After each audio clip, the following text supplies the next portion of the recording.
Merhaba arkadaşlar, İsmail Alpan kanalına hoş geldiniz. Nasılsınız? Umarım iyisinizdir. Bugün Breaking Bad dizisini konuşacağız. Bugün Breaking Bad dizisiyle alakalı yorumlar yapacağım.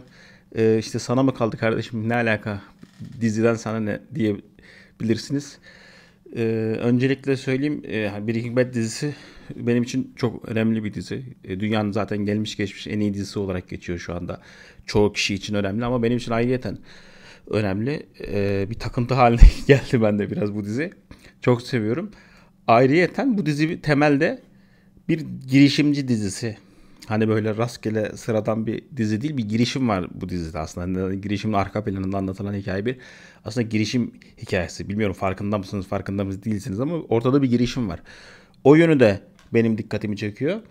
Bir de çok yeterince ölmediğini düşündüm Breaking Bad dizisinin.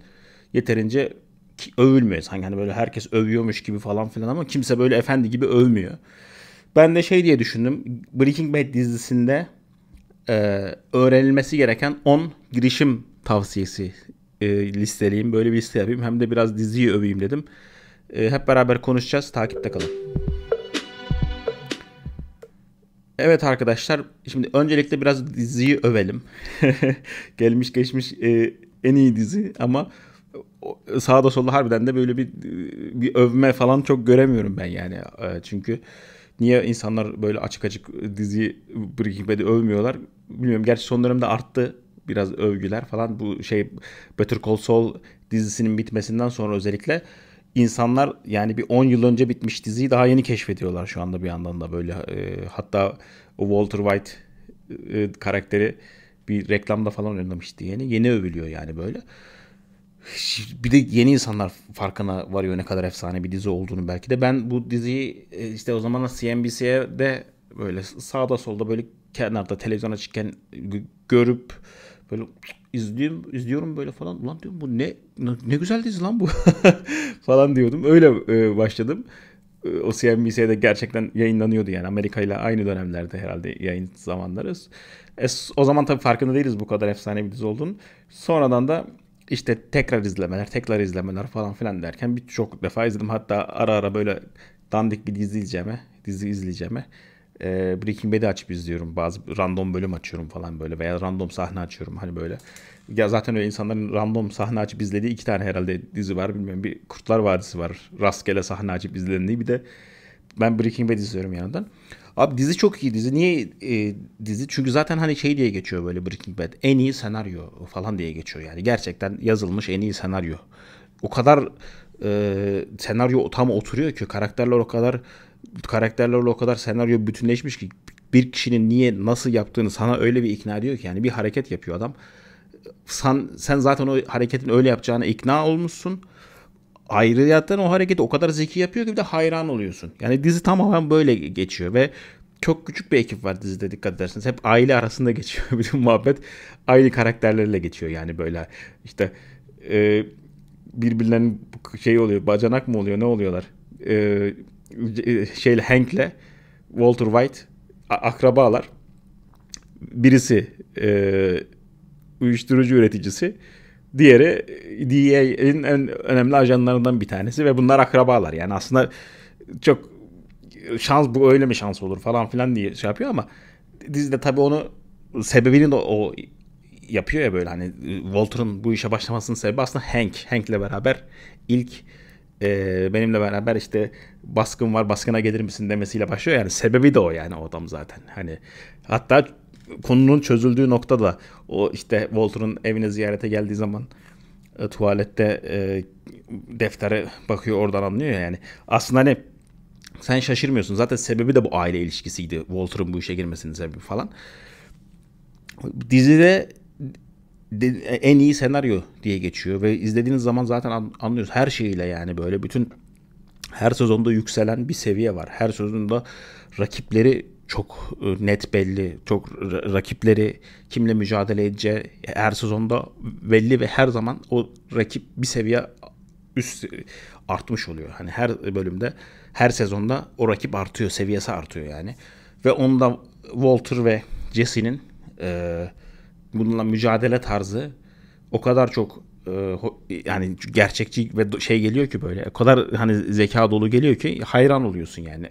Yönetmen, senarist Walter'ı öyle bir sıkıştırıyor ki köşeye, öyle bir kötülükler yapıyor ki, öyle bir şey yapıyor ki sen Walter'ın artık kurtul artık falan diyorsun bu sırada. O da çok zekice bir kurtuluyor. Yani her şeyiyle, her diyaloğuyla, her sahnesiyle zaten neden hani en iyi senaryo olduğu ortaya çıkıyor. Zaten şöyle bir şey var, bak ilk sezon aslında tamamen Breaking Bad'in ilk sezonu tamamen aslında Skyler'la Walter arasındaki köşe kapmacadan meydana geliyor. Aslında şöyle, ilk sezonda dikkat edin, aslında hiçbir şey yok.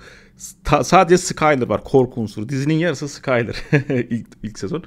Walter işte uyuşturucu ürettiğini Skyler'dan saklıyor. Ya bu yani aslında korku. Yani böyle o yok, bu yok, böyle polis yok, bir şey yok. Sadece Skyler var. Adam sadece Skyler'dan dizi yapmış. Yani dikkat edin, ilk sezon sadece Skyler acaba Walter'ı yakalayacak mı falan üstüne kurulu. Yani böyle o kadar çok yer kaplıyor. Yani bu da tamamen aslında senaryonun başarısıyla geliyor. Bir yandan Jesse ile işte Walter arasındaki bu sağlam dostluk, yeriye gelen, gerçi belli bölgelerde sağlam değil ama filmin sonunda gene zaten Walter Jesse koltuğundan gene Walter oluyor. O dostluk da zaten bir ikilinin yol macerası da zaten hani insana bu kadar iyi verilebilir halde bir dizide. O da o yönden de çok hayranlık verici. Zaten hani suç olduğu için, konu suç olduğu için zaten bir şekilde dikkat, insanı merak ettirdiği bir ortam yani böyle. İnsan zaten merak ediyor yani bu neler dönüyor bu falan diye. O da tabii dizinin önemli şeylerinden bir tanesi. Bir de dizide sürekli böyle bir ahlaki sorgulamalar var böyle. Sürekli dizide işte ahlaki şey, işte çocuk öldürülüyor falan yani böyle dizide falan böyle. Ama onu senaryo öyle bir anlatıyor ki sen onu oradaki o olaylara yani bir şekilde Walter'a bulaştırmıyorsun. Walter o kadar pislik yapıyor, kötülük yapıyor ama hala kahramanımız modunda falan. Çünkü çok köşeye sıkıştırılıyor. Başına neler geliyor işte. Her türlü bir kötülük geliyor başına işte. Karısı zaten o kadar eziyor ki ona şey yapıyor, üzülüyorsun. Kanser olmuş adam. Çocuğu zaten engelli. Bir de her yönden bir şekilde nasıl diyeyim, çocuğu sevmiyor hatta en sonunda falan, en son filmin en sonunda hani keşke ölseydim falan filan dediği şey var. Hani şimdi spoilerla anlatıyorum ama artık 10 yıllık dizi. Hani spoiler da şey değil, gerçi spoiler olacak bir şey yok o totalde de. Zaten hani çok da böyle aşırı spoilerla şey yapılacak bir şey değil. Çünkü izlemen gerekiyor. Bildiğin sahneyi de bu şeyde zaten. Bildiğin sahneyi de Breaking Bad'de gene izliyorsun ve çok hoşuna gidiyor. Yani zaten biliyorsun sahneyi ama bir de şöyle bir şey var. Çok yalın bir anlatımı var ya böyle Breaking Bad'in. Biz birazdan çok aşırı önemli bir sahne var. Ama onun o geçiş böyle o kadar sanki hiç önemli bir şey değilmiş gibi böyle bir sonraki sahne. Ama öyle önemli bir sahne var ki bir sonrakinde. O geçiş o kadar soft ki böyle. Anlamıyorsun zaten o sahnenin ne kadar önemli olduğunu ama bittikten sonra sahne vurulmuşa dönüyorsun falan böyle. Ee, Biraz daha belki sonraki videolarda falan gene överim aklıma geldikçe veya siz kendi övgünüzü yorumlara falan yazın. Breaking Bad ile alakalı veya sizce en iyi dizi mi? Bunu da yazın yorumlara. Ben şimdi şeyden bahsedeceğim. Breaking Bad'den öğrenilecek 10 girişim tavsiyesi. Bunlardan bahsedeceğim. Bunları anlatacağım. Şimdi Breaking Bad aslında dediğim gibi bir girişimci dizisi. Yani gerçekten de bir adam bir girişime başlıyor. Girişimini büyütüyor ve filmin sonunda 80 milyon dolarlık bir para da kazanıyor. Yani girişim, bu Walter White dediğimiz aslında girişimci. Ve bu girişiminde adamın hatta spoiler veriyorum hayatına mal oluyor falan. Dolayısıyla hani bu benim dediğim gibi ben şöyle hani bir olayın içinde girişim varsa ben yani bir büyüyecek bir o yükselecek bir başlangıç noktası varsa bir startup varsa işin içinde ben o çok beni merak ettiriyor yani ne olacak acaba ne olacak acaba falan filan diye. Birinci ders bu Breaking Bad'den öğreneceğimiz ilk ders niş bir konuda uzman olmanız gerekiyor. Belli bir konuda çok iyi uzman olacaksın yani böyle. O yani her şeyi bilmene gerek yok. Her şeyi bilmene gerek yok. Ama bir konuda en iyisi olacaksın. En iyisi olacaksın.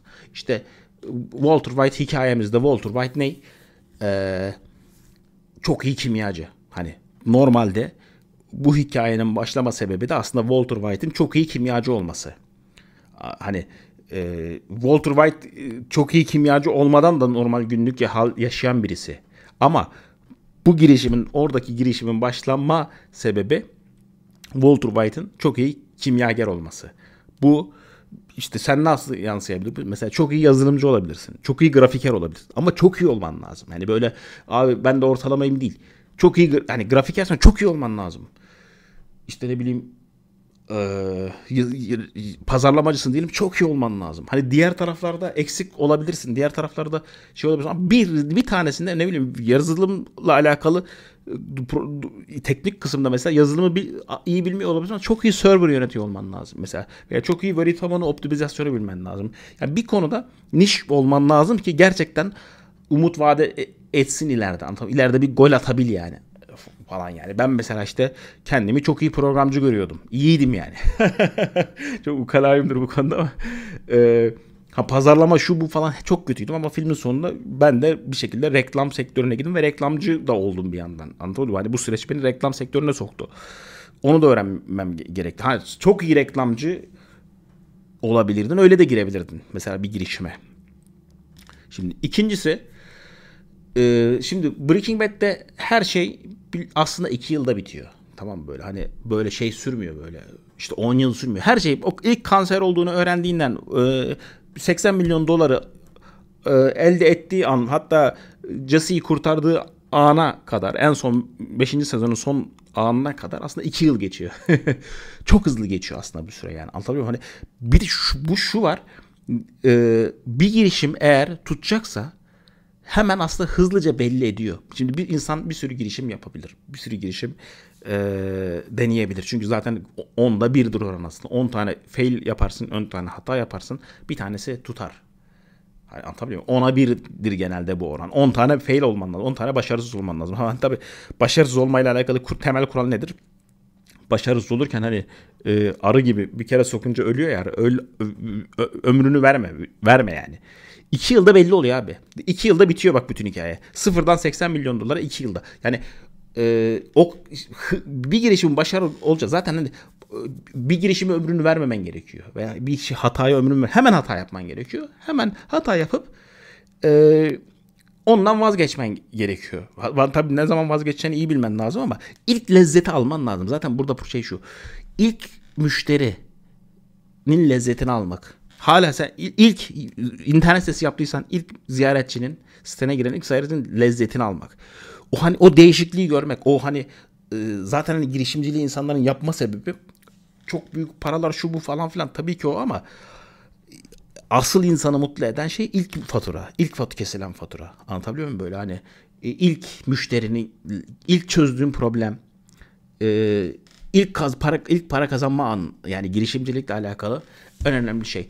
Ve o hızlı oluyor. Yani zaten doğru bir proje ise hemen yükseliyor. Çünkü doğru proje ne demek? Aslında müşterisi olan proje demek. Çünkü girişim aslında şu.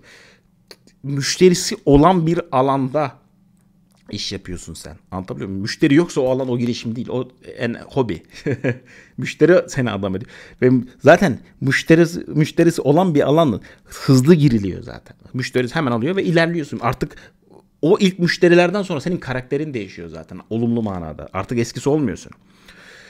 Üçüncü ders Breaking Bad'den alacağımız, Walter White ile Jesse, biliyorsunuz ikisi birbirine partner. Birbirlerini satmıyorlar. Ne zaman ki Jesse Walter'a satıyor, problem çıkıyor falan. Yol arkadaşlarının kıymetini bilin. Satmayın. Bu alınabilecek üçüncü ders. Ama tabii şöyle de bir şey var. Hani ilk proje girişimlere başladığı zaman çok fazla gereksiz kişi oluyor. Böyle girişimlerde. Abi ben de geleyim. Abi %10 ben geleyim. Abi %25 ben geleyim. falan filan. Saçma sapan bir çocuk oyununa dönüyor. Döndürmeyin çocuk oyununa tabii ki canım. Yani gereksiz adam olmaması lazım. Bak dizide diyorum ya, adam o senaryoyu yazan Breaking Bad'de o kadar cimri ki yeni karakter sokmuyor diziye. Yani dedektif de akrabası. Hani aile masasında konu hala aile masasına da giriyor. Anlatabiliyor muyum böyle? Hani dedektif başka birisi yazabilir. Yazmıyor. Adam yeni karakter sokmuyor. Gereksiz karaktere de yer yok. Faydasızsa hani yol arkadaşlarının kıymetini bilin ama faydasızsa da çıkarmasını bilin yani. Anlatabiliyor muyum böyle? Girişim önemli olan. Önemli olan girişim önemli olan. Dördüncü olayda bu diziden anlayacağımız, tabii girişimle alakalı mı değil mi siz karar verin ama evleneceğiniz kişi çok önemli. Hayatınızdaki en önemli en önemli kararlardan bir tanesi evleneceğiniz kişidir. Bunu doğru seçmeniz gerekiyor. Niye? Çünkü aslında bu işte The Breaking Bad'de en önemli ikinci karakter Skyler. Gerçekten de Skyler yani. Dizinin ilk sezonunu tek başına götürüyor. Hatta ilk 2 sezonunu tek başına götürüyor. Walter ondan gizleneceğim diye bütün o diyor ilk bir sezon hatta 2 sezon bütün olay Skyler'dan gizlenme olayı yani. Evdeki karısından gizlenmesi. O kadar önemli yer kaplıyor hayatında bu diziden anladığımız kadarıyla. Yanlış kişiyi seçerseniz hayatını karartıyor. Ama doğru kişiyi seçerseniz de işte iyi şeyler oluyor herhalde. Bu dizide tabii o ihtimali göremiyoruz. Adamın hayatını karartıyor ama gerçi sonradan Skyler olumlu manada sürece dahil oluyor bir yandan. Hani gerçi evet orada hem kötüyü hem iyiyi görebiliriz yani totalde. Niye? Çünkü şimdi girişim uzun bir süreli olan bilen bir şey yani o totalde ve o insan yaşlanıyor. Yaşlanırken de kenardan tabii evlenilmesi gerekiyor bir şekilde. O şey yapamıyorsunuz yani nasıl diyeyim? Yani kenardan devam ediyor. Ama doğru kişiyle evlenirseniz huzurlu bir şekilde bu hem girişime vakit ayırabilirsiniz hem aileye vakit ayırabilirsiniz. Ama yanlış kişiyle olsa ikisine de vakit ayıramazsınız totalde. Bu önemli. Bu dizi çünkü zaten aslında bir aile dizisi Breaking Bad. Yani böyle bir ailenin başına gelebilecek bir olaylar silsilesini de anlatıyor. Yani en önemli konu o. Hatta şeyde diyor ya böyle çok önemli bir sahne var böyle. Gus Fring Walter White'a diyor ki işte bu işi bırakıyorum diyor. Niye bırakıyorsun diyor. İşte bütün ailem mahvoldu bu iş yüzünden bırakacağım diyor. Ailem terk etti beni falan diyor. Ama diyor işte çocukların var mı diyor. Evet var diyor. İşte bir insanın çocuğu varsa ailesi her zaman vardır diyor. Erkeğin görevi bakmaktır diyor. Ailesine man provides diye Google'da aratırsanız o sahneyi görürsünüz. Erkeğin görevi ailesine bakmaktır diyor. Takdir edilmese de işte dikkate alınmasa da erkek ailesine bakmak zorunda. Hani çocuğu varsa ailesi vardır falan diyor. Hani o aslında bir aile dizisi diyor. Her zaman işte bunu aile için yaptım. Walter White her şeyi aile için yaptım diyor. Hatta en sonunda da diyor hayır ailem için yapmadım. Bu işi çok sevdim ondan yaptım falan diyor en son sezonda en son şeyde. 5. madde bir girişime başladığınız zaman etiksel problemle karşılaşabilirsiniz arkadaşlar. Gri bölge vardır. Her zaman böyle beyaz bölgede veya siyah bölgede değil. Bir gri bölgeler vardır şeyde. Avukatlar peşinize düşebilir bir girişimde. Hatta şöyle bir teorim var. Bir girişimde avukatlar peşinize düşmüyorsa fail durumdasınızdır. Tabii kalkıp da Walter White gibi işte çok illegal uyuşturucu üretimi hani siyah iğrenç bir bölge değil ama yaptığınız girişimlerde yani bir girişim gri bölgeden başlıyor çoğu girişim aslında. Çünkü öteki türlü abi patentler alınmış, telifler alınmış, işte bütün her yer kaplanmış. Eğer sen ben selamünaleyküm çok Müslümanca çok dürüstçe çok ahlaklıca bir şeye başlayacağım, girişime başlayacağım dediğin zaman yok öyle bir alan yok yani kapılmış zaten. Ne yapıyorsun? Kenardan kırpa böyle gri bölgede işte kimseye zarar vermeden işte çok dikkat çekmeden ilerliyorsun. Büyüdüğün zaman paran oluyor. Biraz şirketin büyüdüğü zaman paran oluyor. Avukatla o işi hallediyorsun yani totalde. Hani direkt şöyle girişimler de var işte avukatı var şunu var bunu var böyle bir girişimler falan var böyle. Yok abi ona nasıl para yeteceksin yani hani öyle bir girişim değil o şirket o kurumsal yapı kuruyorsun sen orada gibi oluyor. Gri bölgede olmak mesela telif problemi olan bir şey olabilir falan. Onlar mesela hani abi şöyle problem var oradan dava gelir bize deyip vazgeçmemek gerekiyor anlatabiliyor muyum yani hani onun tabii ki terazisini, dengesini işte girişimci adam yapacak. Yani siz karar vereceksiniz. Oradaki gri bölgeden kaçmak çok mantıklı olmayabilir. Öteki türlü zaten dolu her yer yani. Şimdi girişimin ne zaman duracağına 6. madde girişimin ne zaman duracağına çoğu zaman girişimci karar veremiyor. Müşteri karar veriyor. Bak bu dizide de mesela adam Walter White duramıyor. 80 milyon doları kazanıyor. Hala durmuyor. Durmaya karar veriyor. Bu sefer işte başka şeyler devreye giriyor. En son parasından da oluyor falan böyle. Çünkü bir girişimi belirleyen şey müşteri. Az önce de söyledim ya, bir girişim dediğimiz şey aslında müşterisi olan şeyi bulmak. Müşteri farkında değil henüz. Ona ihtiyacı olduğunun, ama sen buluyorsun. Ya sen buna ihtiyacın var diyorsun. Adam diyor ki benim buna ihtiyacım var. İşte mesela en güzel örnek verebiliriz. Getir. Ya işte o müşteri ihtiyacını bulabilmek için çok fazla şirket batıyor abi. Getir öncesinde o Getir benzeri işte bir günde getiren, bir yarım saatte getiren, bir saatte getiren, işte bakkaldan getiren, kendi store'undan değil de bakkaldan getiren bir sürü versiyonları oldu. Hepsi denendi böyle. Hepsi denedi. Hani ben örnek veriyorum hep ben genelde. Yılanın ilerlemesi gibi. Yılan ne yapıyor? Dilini atıyor. Tat taneciklerini alıyor. Başka yere de atıyor. Oraya da atıyor. Buraya da atıyor. Sonra doğru yolu bulup ilerliyor. 5 tane atıyor yani. Dil atıyor. Onun gibi 5 tane şirket battı Getir'e gelene kadar, atıyorum. Dolayısıyla müşterisi olan yeri belirlemek önemli. Müşterisi olan yeri belirlemek de zor. Belirledikten sonra zaten bir sürü taklit çıkıyor. Hatta taklit etme konseptle iyi bir şey yani. Niye? Çünkü hazır müşterisinin neresi olduğu belli yani. Hani yılan dilini atmış, doğru yönü anlamış, o tarafa gideceği belli olmuş. Sen de peşinden gidebilirsin yani. Taklit etmek o manada iyi bir şey. Yani girişimin ne zaman duracağına çoğu zaman girişimci karar vermiyor, girişim karar veriyor. Çünkü nereye büyüyeceği belli değil. Hani Getir 100 milyon dolarda da durabilirdi. Şu an 7 milyar dolar oldu falan. Şimdi 7. madde şu, bu diziden öğreneceğimiz: para müşteriden kazanılıyor. Para için doğru müşterinin bulunması gerekiyor. Yanlış yerde vakit kaybetmeden doğru müşteriden para kazanması gerekiyor. Mesela bu dizide örnek ne? İlk sezon kendileri satmaya çalışıyorlar ürettikleri uyuşturucu. Sonra da ne yapıyorlar? Tuko diye orta seviye bir toptancı mı denir, ne denir işte. Orta bir seviye mafya ile karşılaşıyorlar. Sonra ikinci sezonda işte Gus Fring ile karşılaşıyorlar. En büyüğüyle karşılaşıyorlar totalde. Ondan sonra ve asıl parayı önce Tuco'dan kazanıyorlar. Hiç kendileri sattıklarında çok kazanmıyor. Sonra da Gus Fring'den kazanıyorlar asıl parayı. Bak, Gus Fring'i bulmaları gerekli. Gus Fring'i buldukları zaman, doğru müşteriyi buldukları zaman kazanıyorlar. Veya sonra Gus Fring'i öldürdükten sonra da işte asıl bu Alman şirketi, neydi o Alman şirketinin adı? O şirket üstünden yurt dışına falan göndererek 80 milyon dolara kadar para kazanıyor. Totalde müşteriden kazanıyor. Doğru müşteriyi bulmak önemli. Doğru müşteriyi bulmadığın zaman vakit kaybediyorsun. Şimdi 8. madde marka yaratmak zaten çok önemli. Bu dizide de bir marka yaratılıyor. Adam diyor ki say my name diyor. İşte Heisenberg diyor. Adam Heisenberg markası yaratıyor bir şekilde. Veya atıyorum o ATM sahnesi vardı, hatırlıyorsanız. ATM ile işte iki kişi birbirinin kafasını eziyor falan, öyle bir sahne vardı. Millet bunu Jesse yaptı falan zannediyor. Jesse'nin bir anda o mahallede markası oluşuyor falan. Bir hikayeyle beraber marka oluşuyor. Marka oluşturmak zaten önemli. Önemli olan insanların beyninde bir yer kapmak. Marka insanların beyninde yer kapmaya deniyor aslında.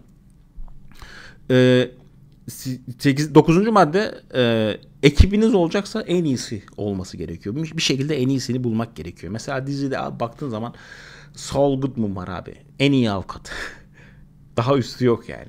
En iyi avukat. Yani hani dizide dedim ya, az sayıda karakter var ve hepsi çok tamamen çizgi roman karakteri gibi, böyle çok net efsane karakterler falan. Mesela Mike, bence dizideki en iyi karakter Mike bu arada.